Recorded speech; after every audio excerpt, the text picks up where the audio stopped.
எடுத்துக்காட்டு கணக்கு 1.1 ஒரு குழு மின்னூட்ட மதிப்புடைய எதிர்மின் துகளில் உள்ள எலக்ட்ரான்களின் எண்ணிக்கையை கணக்கிடுக. ஒரு குழுமில் எவ்வளோ எலக்ட்ரான்கள் இருக்குது அப்படிங்கிறத கேட்டிருக்காங்க. Formula Q = Ne. Q தான் கூலும்னுடைய மதிப்பு. கூலும் ஒரு கூலும். என்கிறது நம்பர் ஆஃப் எலக்ட்ரான்ஸ், அதாவது எலக்ட்ரான்களின் எண்ணிக்கை, அதை தான் கணக்கில் கேட்டிருக்காங்க. ஈங்கிறது சார்ஜினுடைய மதிப்பு. இப்போ எலக்ட்ரானுடைய சார்ஜினுடைய மதிப்பு எவ்வளோன்னா 1.6 × 10⁻⁻19. இது கான்ஸ்டன்ட் வேல்யூ. இதை நல்லா மனப்பாடம் பண்ணிக்கணும். ஃபார்முலா Q = Ne என் தான் கணக்கில் கேட்டிருக்காங்க. So N = Q/E.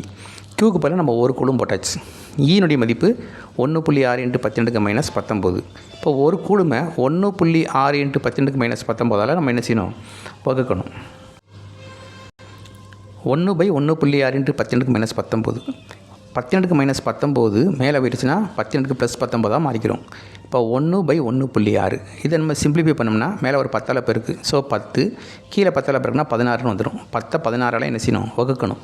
ஸோ 10 இந்த பக்கம் 16 போட்டாச்சு. 10ல் சின்ன நம்பராக இருக்குது, 16 பெரிய நம்பராக இருக்குது.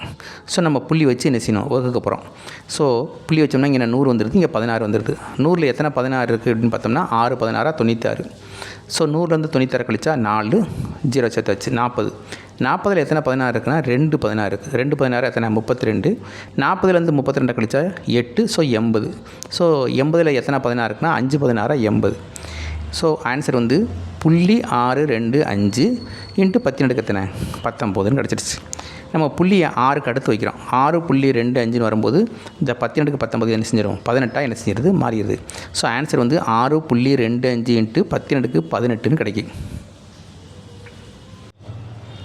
ஸோ ஃபைனல் ஆன்சர் 6.25 × 10 18 எலக்ட்ரான்கள்.